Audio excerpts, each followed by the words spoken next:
week, we saw this unbelievable victory that God gave Gideon and his 300 men. Not to belabor the story, but remember Gideon started with 30,000 or so men. 32,000 I think the number was. For fear, God said, if anybody is fearful, let them go home. So 22,000 of Gideon's soldiers, we're talking about Jews. Gideon is a Jew. He's one of the judges that God raised up in this 300-year period of the judges. The Midianites were attacking Israel. They would come in every year and they would steal all of Israel's crops. They would take their cattle, their donkey, their camels. They would take all their animals, all their crops. They would literally rape the land of all its produce and go back to the eastern side of the Jordan River where they lived.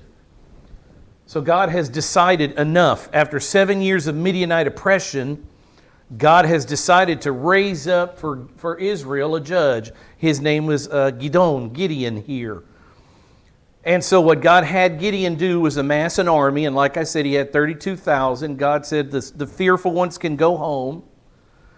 We saw that in the book of Deuteronomy, that's an actual thing, that in Israel the fearful wouldn't gather. They could stay and not go to war. So Gideon's men got down to 10,000 men, and God said it's still way too many. Because if I defeat the Midianites through a 10,000-man Jewish army, you, Israel, will say that you won this by your own power. And I won't have that because this is my fight. So he has Gideon go down to the spring of Harod, the waterfall, Ein Harod, the Hebrew says. He goes to the spring. And the men who drink a certain way are the only men that will go into battle with him. And God selects 300 men. Out of 32,000 men, Gideon's army is now down to 300 men. Interesting. Those are the kind of numbers God likes. 300 versus 135,000. And God says, watch me do it. Watch me do it. So he has Gideon and his 300 men separate into 100 men groups. They have clay pots, and under the clay pots they have these flaming torches, the pots on top of the torches to keep the Midianites from seeing them come. And when they get close and surround the camp of Midian, all these 130,000 some odd soldiers, Gideon breaks his clay pot, showing the torch. This is the way God is fighting this battle. Remember Jericho and the blowing, the screaming of the Israeli people, the yelling of the people, and the walls fall down. It's just an amazing, just as miraculous a victory here. So with torches and trumpets, they break the clay pots, the torches are visible, they get their shofars, and all these 300 men are blowing these shofars loudly. The camp of Midian and the Amalekites, they wake up in the middle of the night. It's midnight here. There's a change of watch going on and guard, so there are people moving around in the camp. Everybody is completely disturbed by what they see, what they hear. And God has the Midianite army turn on themselves. 100,000 men will die on this night without Gideon and his 300 men piercing anyone through with their swords. God fought the battle entirely with torches and trumpets. A miraculous thing. You wonder, God, how on earth are you going to bring a 300-man army to victory? And that's exactly how we do it. So we see here, just to put you back on the map, here's the map of Israel, just to give you a couple of landmarks. Here's the Sea of Galilee. Here's the Dead Sea down here. And you remember under Joshua, when they crossed into the Jordan River here around Jericho, that one of the things after the conquest that Joshua was told by God to do was to divide the land. So you have the 12 tribes of Israel represented in their names there. Judah and Simeon are down here in the orange. You don't see them. But this is where this is taking place. I showed you that because we're about to see two towns. And I just want to show you on the map Sukkot, and the other town is Penuel. I'm showing you this. They exist in the red circle. You can see the name Sukkot there if you can read that. But Penuel or Peniel is not on there. I just want you to see that these are Jewish cities. What we're about to read about, these men that deny their Jewish brothers food, when Gideon has that victory, his 300 men and these 100,000 or so fall, Gideon pursues the army of Midianite across the Jordan River, because this is where they live, down in here, the Midianites, the Amalekites. So Gideon is in hot pursuit with his 300 men, and they cross the Jordan River, and they get hungry and thirsty. And they come to their fellow Jewish brothers, the tribe of Gad, the men of Sukkot, and the men of Penuel, and they say, give us food that we may continue on our mission that has been determined and given to us by Yahweh to free Israel of the Midianite oppressors. God is leading this charge. Please feed the army. And we'll see their fellow Jews say, no way. Look what it says in Judges chapter 8, verse 4, just to drop into the story. Then Gideon and the 300 men who were with him came to the Jordan, and they crossed over, so they're crossing over to the east, weary yet pursuing. In verse 5, he said, Gideon said to the men of Sukkot, fellow Jews, brothers, tribesmen of the tribe of Gad, please give loaves of bread to the people who are following me, for they are weary. We're talking about the army of God. Let's not forget who we're talking about. Give God's army that He has chosen, His 300 men, give them food, for they're hungry, they're weary, and I am pursuing Zebah and Zalmunna, the kings of Midian. There's a war going on. You know that Midianites have been coming into our land for 7 years. God has raised up me as the judge, as the defender of Israel, and I am leading these 300 men to capture the kings of Midian and put an end to their oppression. The leaders of Sukkot in verse 6 say, are the hands of Zebah and Zalmunna already in your hands, that we should give bread to your army? As if to say, if you win the war, maybe we'll help you, but right now it doesn't look like you can. We saw 15,000 men pass by this way, and you've got 300 tired men. You think your army can defeat the army that we just saw? We went over several reasons why they may have done this last time, but in verse 7, I can't stay there. Look how Gideon replies. His fellow countrymen, his cousins, have said, no, we won't do it. Imagine that. So Gideon said, all right. When Yahweh, now listen, Gideon doesn't say if Yahweh, because the men of Sukkot are saying, we don't believe that you can win this war. And we live next door to the Midianites and the Amalekites. Why would we support you when you're not going to win this war and then have this problem with the Midianites who live right next door to us? We're not going to risk this. So Gideon says to them, when Yahweh, when, not if, but because Yahweh has already determined that I will beat the Midianites, he says, when Yahweh has given Zebah and Zalmunna into my hand, then, after the victory, I will thrash your bodies with the thorns of the wilderness and with briars. He's going to come back and discipline, maybe to death, as we'll see, the men of Sukkot. So he doesn't get any help for his 300 men there. He goes down the street. A little way further into the land of Gad, he went up from there to Penuel, and he spoke similarly to them. I've got 300 weary men, please feed them. And the men of Penuel answered him just as the men of Sukkot had answered. We're not going to do it.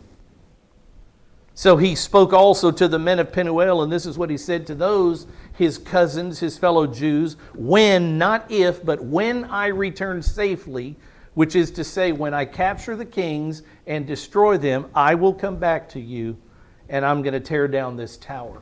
A lot of these cities in the day had fortified towers, high towers. David calls God his high tower. It's a place where the citizens would go and climb into the tower for safety. And Gideon says here, I'm going to tear down your safe tower.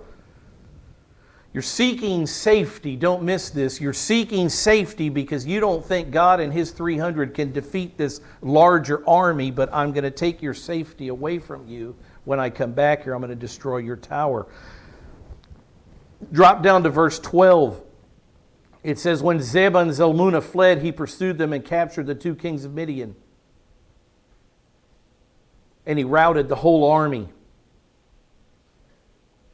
Verse 13 says, then Gideon, the son of Joash, returned. So the army, I'm going quickly through this because we covered it last time. Zeb and Zalmunna are running away. Gideon catches them. He captures the 2 kings just like Yahweh said he would. So he has them in his possession as his captives. And now Gideon, the son of Joash, it says, returned from the battle by the ascent or the pass. Think of a mountain pass, the pass of Heres. So now he's going back. He has the 2 Midianite kings he was chasing. And we have to go quickly back to the story of the men, the Jewish men of Sukkot and Penuel.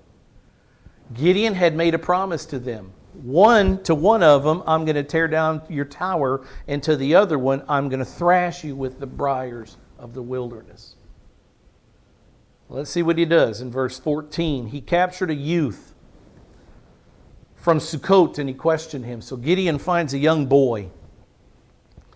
And from the young boy, it says, the youth wrote down for him the princes of Sukkot and its elders, 77 men. So this young man tells Gideon who's in charge of the city of Sukkot, who runs it. This is the mayor, this is the city council. He gives them all the names of the leaders of Sukkot. 77 men. And in verse 15, Gideon came to the men of Sukkot. It's Judgment Day in Sukkot. He came to the men of Sukkot and he said, behold, remember what they said before? Are the hands of Zebah and Zalmunna in your hands already? Gideon said, God's going to give me this battle and I'll be back here. And now what he says, look what he says, behold, Zeb and Zalmunna, concerning whom you taunted me. Interesting, Gideon could have killed them where he caught them, but he didn't kill them where he caught them. He brought them back to the men of Sukkot so he could show them Yahweh's victory. I told you I would catch these men, but you refused to give your cousins food. So he has the men alive, the 2 kings. These are the ones that you said we couldn't catch. That we should give bread to your men who are weary. We couldn't catch them, so you wouldn't give us bread. And in verse 16, he says, he took the elders of the city. My question to you as we go through this, is he right or is he wrong? Now I'm talking about ethically, morally, biblically. Is God telling Gideon to do these things? Is Gideon acting outside of what he should do? Is he impulsive? Is he overly angry, or is he justified in what he does to his cousins, the tribe of Gad, the men of Sukkot, and the men of Penuel? It's a question for you to answer. Verse 16, he took the elders of the city. How many are there? 77. He took the elders of the city and thorns of the wilderness and briars, and he disciplined the men of Sukkot with them. Now, it sounds like from this word discipline, it means to teach, actually. The Hebrew word that's translated here, discipline, means to teach or to cause them to know, to cause someone to know something. And what is it that Gideon's causing them to know? Yahweh chose this. Yahweh raised me up as a judge. Yahweh gave me victory over the Midianites, the Amalekites, the sons of the east. You should have listened. You should have agreed when we came through here. You should have understood the miraculous victory of the thousands with the torches and the trumpets, but you didn't believe. So he caused them to know, possibly to death, because if you look at the next verse, in verse 17, he says he tore down the tower of Penuel. Remember, he made 2 promises to the men of Sukkot and the Jews in Penuel. And in verse 17, it says, Gideon tore down the tower of Penuel and killed the men of the city. So in Penuel, it's very clear that Gideon killed these men. He didn't discipline them. He didn't teach them that Yahweh is the victor over Israel's enemies. He killed them. So to think that he didn't kill the men of Sukkot may be a little bit of a stretch. Again, the Bible isn't absolutely clear, but he killed some of them. Why wouldn't he kill the rest? It may be that he killed all the 77 men that he taught them to know that God is in control and possibly to death. But my question, let's look at it at least for a second. Was this too cruel on Gideon's part? I mean, we're talking about fellow Jews here. Should he have had compassion? Should he have had empathy? Should he have been forgiving? Should he have been a man of second chances? We serve a God of infinite other chances. But what about Gideon, on Gideon's part? And there's not an absolute answer to this question, but we have to ask a couple of questions, at least get us thinking right. Was this too cruel on Gideon's part to do this? Was this treatment of his Jewish brothers justified and morally right? That's the question I'm asking. Would God have been behind the actions of Gideon in killing fellow Jews? You have a knee-jerk answer? A couple of questions. Who raised up Gideon as a judge? Who raised up Gideon to lead Israel into battle against the Midianites? Well, Yahweh did. Yahweh came to Gideon, the angel of the Lord came to Gideon, told him that he would have victory over the Midianites, that the victory would be so simple it would be as if one man were killing the arm, or it would be as if Israel was only had one man to kill, even though there was 135,000 of them. Yahweh would make the victory so easy it would be like defeating one man. So who is it that started all this? It was Yahweh. The second question, who built Gideon's faith? We saw the fleece, we saw other things, Yahweh building Gideon's faith so that Gideon could carry out the task. Well, Yahweh did this very patiently with Gideon. Let the fleece be wet in the morning and the ground dry. Father, please, one more time. Let the fleece be dry and the ground wet. Gideon over and over is asking for signs from God. God very patiently, very lovingly, very carefully building up Gideon's faith so Gideon could take down this Midianite army. It was all Yahweh that was behind all this. Another question, who gave Gideon's 300 men a miraculous victory over the Midianites? Remember the torches and the trumpets. Who was in charge of that victory that night where 100,000 plus Midianites died? It was all God. It was 100% Yahweh. Gideon's army of 300 didn't raise their swords. I showed you that to show that Yahweh is calling all the shots here. And all of a sudden, you have Gideon and his 300 trying to end this war and defeat the Midianite kings, and someone stood in their way. And if they were standing in Gideon's way, because Yahweh is the one who lifted up Gideon, raised him up, built his faith, and gave him miraculous victory, if those are true, and we know they are true from Judges 6 and 7, then who is it now that's standing in Yahweh's way? It's the Jews. It's the men of Sukkot and the men of Penuel. They're not standing in Gideon's way. They're standing in God's way, because it was God's desire that the Midianite army be defeated once and for all, and that Israel would have 40 years of peace, which is what we see after Gideon destroyed the Midianites and the Amalekites. This is God lifting his disciplinary hand on Israel and giving them victory. So the men of Sukkot show up, and they're the ones who are standing in God's way. So I said all those things to ask the question again. Was Gideon justified? Was he right as a leader, as a military leader of the men of Israel? Was he right in going back and punishing the men, even killing them, who stood in God's way? What's the answer? I'm going to let you choose. I'll show you a verse or a quote in just a minute where somebody has a very strong opinion. What did these men do? The men of Sukkot and Penuel. I mean, all we see here is they didn't feed the guys. They asked for bread, they wouldn't give them bread. But what did they do? They had selfishly refused, selfish probably because they were fearful of the Midianites who they thought would really win this war. I mean, after all, the Midianites had come in for 7 straight years and destroyed Israel's produce. I mean, taking it all back across the Jordan River, all their animals, all their beasts of burden, all the animals that they ate.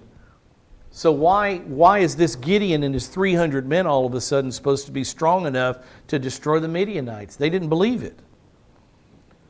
So in selfishness, protecting self probably is what we have, they had selfishly refused to assist God's appointed judge, Gideon, in his holy war for Yahweh's glory and for his people's good. Yahweh had chosen, after 7 years of disciplining Israel for their idolatry, Yahweh had chosen to hear the cries of Israel and to deliver them from the hand of the Midianites. 7 years is enough in God's eyes in this account in the book of Judges. He was lifting his disciplinary hand. It was all God that did this. It was Yahweh. He was doing this for his people Israel, and the men of Sukkot and Penuel stood in his way. We're not going to feed your army. But in not feeding his army, they had stood in the way of God's plan to lift the discipline from Israel. It's God that they're fighting against. What else had they done? They'd shown contempt for and insulted the soldiers. Are the hands of Zebah and Zalmunna already in your hands? Who are you 300 men to think that you can defeat this army that has routed us for 7 straight years? So they insulted the soldiers whom God had honored with supernatural victory. Remember the torches and the trumpets. And 100,000 men fell. So these Jews in Sukkot and in Penuel had said, God isn't big enough. And you think, oh, that's not what they said. Isn't that what the 10 spies said? God isn't big enough. God isn't strong enough. The people, when they walked into the land 40 years earlier, well, probably 80 now, 80 years earlier, the people are too big. The cities are fortified. There's no way we can take them. Caleb and Joshua stand up and say, we need to go at once because Yahweh is on our side. He has taken their strength from them and given it to us. He has given us this victory. We need to cross into the promised land today. And the 10 spies said, oh no, we can't do it. And they've put fear in the people, so God had them wander in the wilderness for 40 years. So here we have God with this supernatural victory. The torches and the trumpets, clearly not a military strength. Men didn't fight men here. God caused disorder, dishevelment, all these things in the camp to where they turned on themselves. So was Gideon right? Let's finish. Let's answer the question. Was Gideon right? Was he justified to kill these men who stood in God's way? I'll give you one guy's opinion. You may believe this, you may not. But Daniel Block, in a book he wrote called Gideon, or it's an article actually, Gideon, a Rough Vessel, this is what he said. He said Gideon's behavior could be justified. It's not, but it could be justified if Penuel were a Canaanite city, a pagan city, a Gentile city, a non-Jewish city. But he says, but these were fellow Israelites. His character, Gideon's character, has been transformed again. He acted like a general out of control, no longer bound by rules of civility, let alone national loyalty. But I would ask the question, why does he have to be loyal to his fellow Jews if they are disloyal as idolaters to the living God of Israel, Yahweh? Where does his loyalty lie? Is a Jew supposed to be loyal to a Jew even when they're outside of an obedient lifestyle before their God? You can tell probably that I disagree with Mr. Block. I think Gideon was absolutely justified. It's my opinion. You may say, no, that's not right. Great, have that opinion yourself. My opinion is, as a leader of Israel, leading God's people, leading God's army, when that army of God is told, we won't feed you by a brother, there's going to be a day of recompense. And Gideon went back and took it. And you can see arguments that are just as strong as what I just proposed all over the commentaries also. It's a very split core.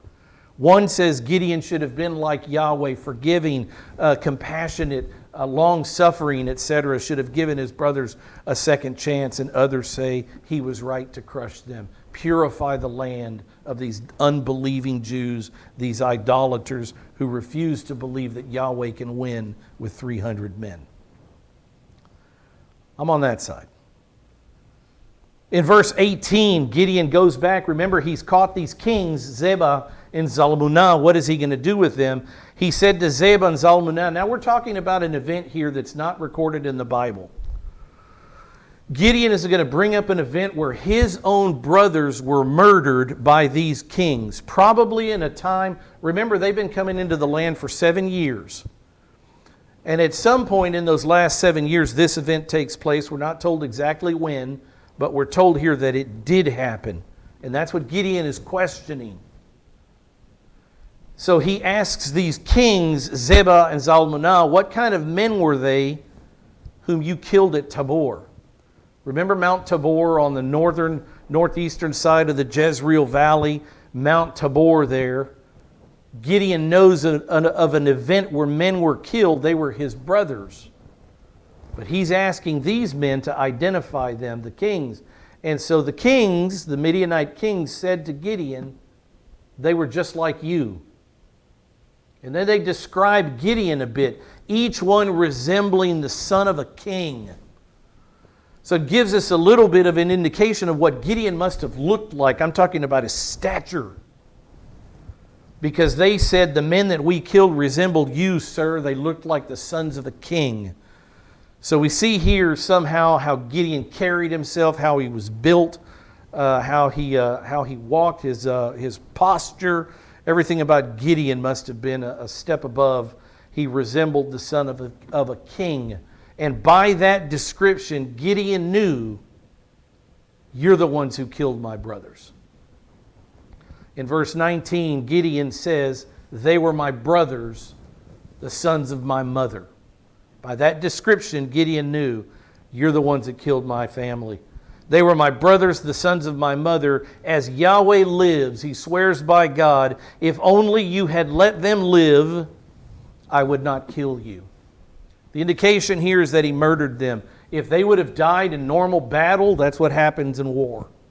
But that's not what happened here. These men were murdered, his brothers. Again, God doesn't record the account of this murder in the Bible, but to be sure, it had happened in the 7 years prior sometime. And so how does Gideon respond? Now Gideon has the murderers of his brothers. Remember what he just did with the Jews in Sukkot and Penuel. Now Gideon has legitimate enemies, whether the Jews were or not. He has legitimate enemies of God, the Midianites. He has 2 of their kings in his hands. What will he do with them? He seeks to disgrace them in their death.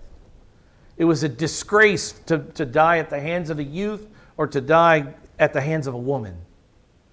And so that's exactly what Gideon does here. He tries to have his youthful son, his young son, put these kings to death, which would have disgraced them.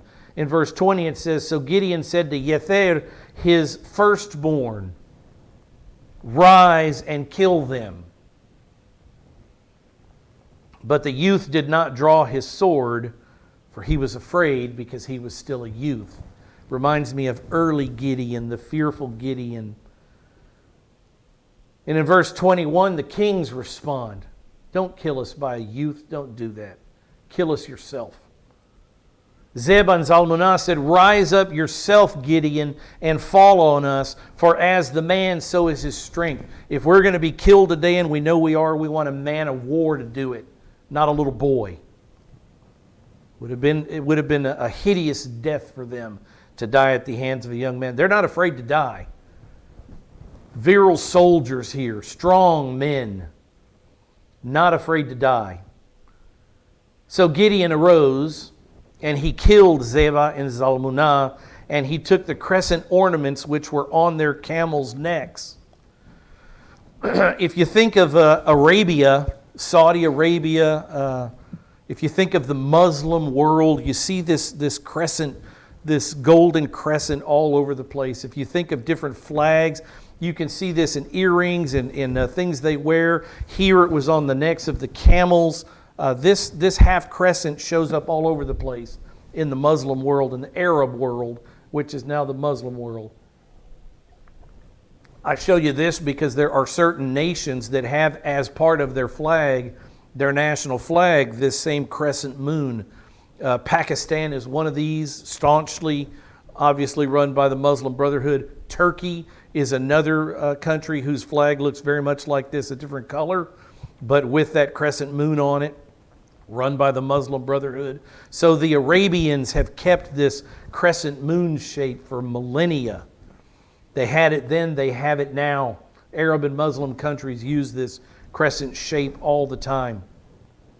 So we get out of this event. The war is over. Israel is at peace. As we'll see in a minute, Israel will have peace for 40 years as a result of what Gideon did, as a result of what Yahweh did through Gideon. And so the events that are going to follow in verse 22 happen sometime later. Israel has settled down. Israel's eating their own crops, their own animals they're using as beasts of burden and as food sources. They don't have the Midianites coming in and the Amalekites and the sons of the east every year and stealing, stripping the land of Canaan. So things have calmed down, and when things calm down and there's peace in the land, look what happens in verse 22. Remember the map. I don't have the map up here again, but remember the area up in the Jezreel Valley where all of this took place. It says, the men of Israel said to Gideon. I'm telling you about the map because the men of Israel here were almost without question not the entire 12 tribes of Israel coming to Gideon. It was his own people up in the north. But this is what they wanted from Gideon. They said, rule over us. They wanted him to be a king. Rule over us, both you and your son, also your son's son. So they didn't want Gideon to reign as a king. They want Gideon to start a dynasty of kings. You will reign as King Gideon, and when you get too old, then your son will reign, and then when he gets too old, then his sons will reign. They were trying to start a Davidic dynasty long before David came along. The men of northern Israel here. And they tell him why, for you have delivered us from the hand of Midian. They saw the miracle. They saw Yahweh's hand on Gideon when 300 routed an army of 135,000. They understand it. They want this man to rule them as a king. Now let me ask you this. Who's the king of Israel during the 300 years of the period of the judges? Who is the reigning king of Israel? There is one. Who is it?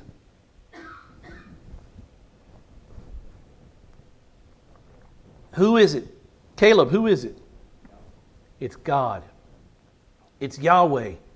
Remember what Yahweh told Samson, or not Samson, but Samuel, when the nation seeks a king, he says, don't fear, Samuel. They're not rejecting you as king. They're rejecting me as their king. We're in a theocracy here in the book of Judges. Yahweh is the king. And one of the main things Israel was supposed to do during this theocracy was show the world how magnificent it was to live under the rulership of Almighty God. And they're doing the absolute opposite. They were to show the world how wonderful it would be to live under the rulership, the kingship, the theocracy of Yahweh, the God, the Creator God. But they didn't do it. And here you have the men of Israel saying, we don't want him to be king, Gideon, we want you to be king. It's a foreshadow of what they did later when they said, we want a king like all the other nations, and God raised up Saul for them. I don't know if you knew it happened before, but here it is right here. We want a king, and we want it to be you, Gideon. So what does Gideon say in verse 23? He says, I will not rule over you. It sounds real good. Big words out of Gideon here. I can't judge his motive, although I'd like to try. He says, I will not rule over you, nor shall my son rule over you. The Lord shall rule over you. Yahweh. And like I said, it sounds good. But if you read the rest of the story, you think, what was the motive of this guy? What was he up to? Did he just like it the way it was, that God would call up a judge every now and then when a judge was needed? Why did Gideon turn this down? Because as we'll continue reading, Gideon sure lived like a king. Foreshadow, a preview of coming attractions. Gideon would name one of his children, who is the star of Judges chapter 9, we'll see next week, or the week after. He'll name this boy Avimelech. What does the Hebrew word Av mean? Abba. Father. You know what the Hebrew word Melech is? Melech, king. So Gideon named one of his sons, my father is king. Why would you name your son, my father is king, yet when they offered you the kingship in northern Israel, you said, no, I won't rule over you. Yahweh will continue to rule over me. Yet you name your son, my father is king. Interesting naming of children, isn't it? Verse 24. So Gideon says, I won't be your king. I'm not going to set up a dynasty. Aw shucks, I just won't do it. But look at how Gideon leads the people of Israel right back into idolatry. Remember the beginning of this story? Remember when God first called Gideon? Gideon built an altar to the Lord, and then God asked Gideon to do something. He wanted a public display of Gideon's faithfulness to Yahweh, the one true God. What did God ask Gideon to do in his father's backyard? In Gideon's father's backyard, what was there? There was an altar to Baal, and there was an Asherah pole. One of these trees, we might call them something look more like a totem pole. I've showed you pictures of a tree carved out to be Asherah, the Asherim, this goddess Asherot. She goes by different names, this goddess of fertility. And in Gideon's father's backyard, there was not only an altar to Baal, the false god of the Canaanites, but there was this Asherah pole, this tree worshiping this false goddess of fertility. And one of the first things God told Gideon to do was tear that trash down. You will worship me only. I'm the Lord your God, there is no God. You shall have no other gods before me. And Israel wasn't doing it. So Gideon did it. And Gideon was given by his father Joash a new name. Remember the name? Yerubbaal. He who contends with Baal. Because the men of the city, the Jews, instead of raising up and saying, Gideon has cast off idolatry, we are free to worship Yahweh, what the men of the city said was, kill Gideon. He has destroyed our God Baal. He's destroyed an altar to our God. And Gideon's father rose up and said, you men are nuts. If Baal is a god, let him defend himself.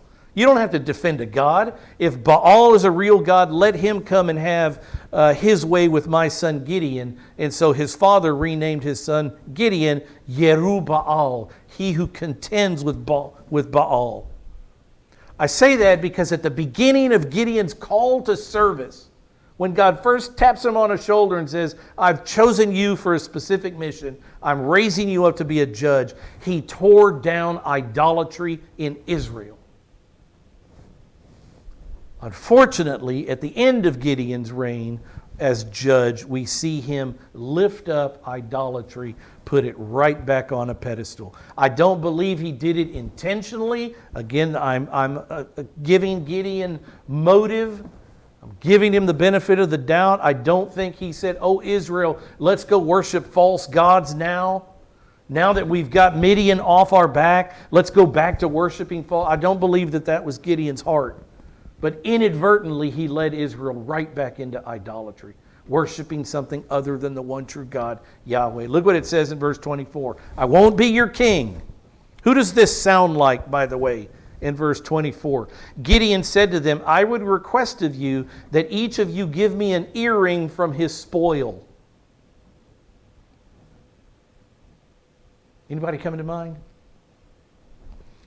Exodus chapter 32. Anybody coming to mind there? For they had gold earrings because they were Ishmaelites. The band of Midianites, also called Ishmaelites. We could talk about that for a while, but that's who these people were. They were these golden earrings, probably these crescent-shaped golden things. And what was the response from the people, the Jews, the Israelites, when Gideon said, give me an earring? They gave him. They said, we'll surely give them. So they spread out a garment, and every one of them threw an earring there from his spoil. Remember on that night in the camp of the Midianites, 135,000 men, all of a sudden, because they've turned their swords on each other, you've got 100,000 plus men laying dead on the ground. Their camels, their tents, their saddle, everything that they had with them right there in the camp for Israel to take. That's the spoil that we're talking about here. Verse 26 gives us an idea of how much Gideon accrued that day, how much he gathered from his friends the Jews. The weight of the gold earrings that he requested was 1,700 shekels of gold, besides the crescent ornaments and the pendants and the purple robes which were on the kings of Midian, and besides the neckbands that were on their camels' necks. So the temple shekel, not the temple shekel, but the shekel, there was a light shekel and a heavy shekel. I don't want to confuse you. I'm just going to tell you there were two different types of shekel in those days. And depending on which one it was, 1,700 shekels, we have here between 40 and 75 pounds of gold. Pounds. If you take the light shekel, let's be conservative, you've got 40 pounds of gold. You know how much that's worth? Just to give us an idea of what Gideon gathered that day from the people of Israel. In today's money, 40 pounds of gold, $1.2 million. $1,800 an ounce, 40 pounds, $1.2 million. This was no small collection of gold. This was a massive amount of gold. In value. Why does Gideon want the gold? What was his name, Terry? Who gathered the earrings from the Jews before? Where is this Moses? He's been gone now for 40 days. He climbed the mountain, Mount Sinai. We haven't heard from him. Let's make a new leader. Let's go back to Egypt. Aaron says, give me your golden earrings. Aaron fashions the gold into a calf. He says, hear, O Israel, here is your God who brought you up out of the land of Egypt. Very interesting, Asherah, the Asherah pole. When she's represented by an animal, she's represented by a cow, a calf. This is all ancient Egyptian and Canaanite paganism. And so they have made this golden calf. And so here you have this second gathering of national Israel's gold to make a national idol. Aaron did it first. Gideon does it second. So Gideon made an ephod. Verse 27, just like Aaron had melted the gold, smelted it, made it into the image of a calf that Israel could worship. Here we see that Gideon made it into an ephod. An ephod. And he placed it in his city, Ophrah. So Gideon goes back home. He's in his city, probably his hometown, Ophrah, the land of Manasseh. And Gideon makes this ephod, this golden ephod. And he displays it in his city. And what happened is that all Israel played the harlot with it there. A very nice way of saying they prostituted themselves to the false god that they thought this ephod represented. It became a snare to Gideon and his household. So foolish Gideon, goodness, at the end of all the wonderful things God had done through him, Gideon decides to make this ephod, this golden ephod. Now the best guess is that clearly the high priest, Aaron was the first high priest, his sons Ithamar and Eleazar after him. And so in the book of Exodus, when we're told about all the garb and what Moses was to make through the men Bezaleel and Aholiab, this was the ephod. It's that, not the blue thing, that's his robe, but it's that colorful garment on top of the blue robe that has the breastplate on it with the 12 stones, one each stone representing each of the tribes of Israel. This is what Gideon, most likely, ephod only has so many meanings. This is what it was. So he made this golden ephod, and you wonder, why would he want a golden ephod? What's he going to do with that thing?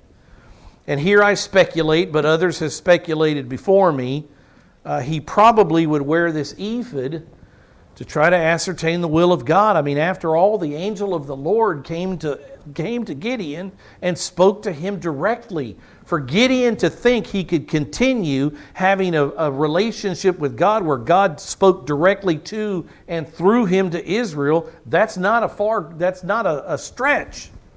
God has already spoken to him directly in the angel of the Lord, the pre-incarnate Jesus Christ, second person of the Godhead, who we believe the angel of the Lord is.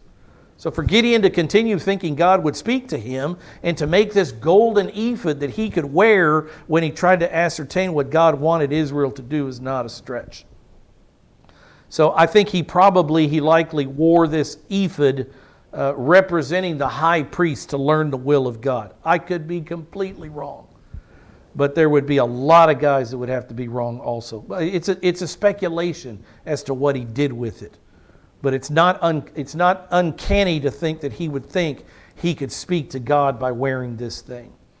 Another verse, just to show you what else was going on there in Ophrah. Remember, this is where Gideon had already built an altar. So we're starting to see here, okay, you've got an altar built here. It says in Judges 6:24, Gideon built an altar there to Yahweh, and he named it Yahweh is Peace. To this day, it's still in Ophrah of the Abiezrites. So there's an altar there. Now there's this high priestly ephod there, a golden ephod. And you wonder, Gideon, what is it that you're trying to set up? Could this be a substitute tabernacle? Now, let me show you this. I don't know if you know, but the tabernacle, throughout the entire period of the Judges, the tent in the wilderness where Yahweh would live above the mercy seat, the tabernacle was in the city of Shiloh. For 300 years it was in the city of Shiloh. It was in Gilgal before that, which is right here. And then it got set up in Shiloh, and God left it there for centuries. And where is it that Israel is supposed to worship Yahweh? Where is it that Israel, according to the Mosaic law, where is it that Israel is supposed to take their animals for sacrifice? To the tabernacle. Only to the tabernacle in Shiloh. And they would present it to the priest there. The sinner would slay the throat of the animal. The priest would gather the blood. They'd drip it on they'd put some on the altar of incense. They had a whole system that was laid out to them by Moses in the Mosaic law. But here's what we see, interestingly, in the era of Gideon, because Gideon lived right about here. I thought I had a circle, but I don't. Here's Mount Tabor, Mount Gilboa. The town of Gideon's here is about right here. Look how far from Shiloh it is. It's not where, the bottom line is, it's not where God would accept worship. But Gideon seems to be setting up an alternate worship site. Not Shiloh, not the tabernacle, not the high priesthood of Aaron. I'll wear the ephod myself. He's leading Israel right back into idolatry. remember what it says, or we'll see in Judges chapter 21 what the problem was in Israel. This is the last verse of the book of Judges. In those days there was no king in Israel, and everyone did what was right in his own eyes. Gideon is not going according to the Mosaic law. He's not unifying the worship of Israel in Shiloh at the tabernacle. What Gideon is doing is just the opposite. So a couple of thoughts here. Well, here's the tabernacle. There it is, right there. Ophrah, you can see how high up it is. I misspelled it there. But you can see how far away from Shiloh it is. And Gideon's setting up a worship site with his golden ephod. Not good, Gideon. What did Gideon do wrong? In this building of this idol, this ephod, he invaded the prerogative of the Aaronic priesthood. Only Aaron and only Aaron's sons would ever wear the ephod of Israel. Only the high priest wore that ephod. Who in the world is Gideon? We have no words from God here changing the Mosaic law, but we have Gideon doing what he thinks is right and making not only an altar, but having this a golden copy of the Aaronic priestly ephod. What else did he do? What does he do wrong here? He drew Israel away. He didn't push Israel toward Yahweh and the tabernacle. He drew Israel away from worshiping at the tabernacle in Shiloh.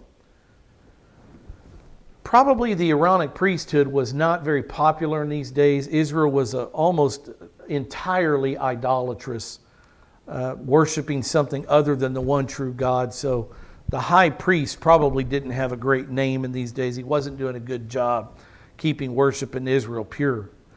He undermined the unity in Israel under their king Yahweh. Unity in worship. He's offering a second worship site. Reminds me of Jeroboam in the days of Solomon when Solomon dies. And Jeroboam makes another golden calf. 2 golden calves for the northern kingdom of Israel. What else did Gideon do wrong? He paved the way for Israel. Paved the way by making this golden ephod. He paved the way for Israel to sink further into idolatry after his death. Look what it says. We're going to finish this. We're just going to read it. Verse 28. So Midian was subdued before the sons of Israel. This was the enemy. And they did not lift up their heads anymore. And the land of Israel was undisturbed for 40 years in the days of Gideon. By the way, we won't see that phrase again ever in the book of Judges. God will continue to raise up 3 more judges, but there won't be this phrase, and Israel was undisturbed for a certain amount of years. This is the end of this. No more time of peace. The political, social upheaval, disintegration, decline, everything is sinking down, further into decline in Israel. Jerubbaal, this is Gideon. Then Jerubbaal, the son of Joash, went and lived in his own house. Gideon had 70 sons. Hold on to that. Circle it. Those sons are about to be killed. Gideon had 70 sons who were his direct descendants, for he had many wives. According to the Mosaic law or not? This many wives. According to what God laid down in Genesis, let a man take a wife, cleave to his wife, one wife? No. Many, many wives. 70 kids takes a lot of wives to get 70 boys. So Gideon had many sons, many wives. In verse 31, his concubine who was in Shechem also bore him a son. He named him Avimelech. He, Gideon, named him his own son, my father is king. There it is. He named him Avimelech. And Gideon, the son of Joash, died. So we're done with Gideon. Gideon, the son of Joash, died at a ripe old age because God is a God of mercy, forgiveness. He died at a ripe old age. He was buried in the tomb of his father Joash in Ophrah of the Avarezrites. In verse 33, then it came about. What did Israel do? Gideon left them with an idol, the ephod. It came about as soon as Gideon was dead that the sons of Israel again played the harlot, prostituted themselves with the Baals, and made Baal Berith their god in the city of Shechem. They went right back to idolatry, deeper than they'd ever been in idolatry. Gideon led them right back in it. Thus the sons of Israel did not remember Yahweh their God. God gives them miraculous victory over the Midianites. How quickly they forget. They did not remember Yahweh their God, who delivered them from the hand of all their enemies on every side, nor did they show kindness to the household of Jerubbaal, that is Gideon, in accord with all the good that he had done to Israel. They burned his name, and they went right back to worshiping God, which gives me an indication that Gideon, it seems inadvertent, that Gideon wasn't trying to lead Israel away from worshiping God. But that's exactly what he did, because he didn't follow God's rules, God's word to the Jew, the Mosaic law. He didn't follow it. He did what was right in his own eyes. All these things on the board made a disaster out of the land that he sought to cleanse and purify from idolatry. He led them right back into it. Let's close in prayer. Father, thank you for the time.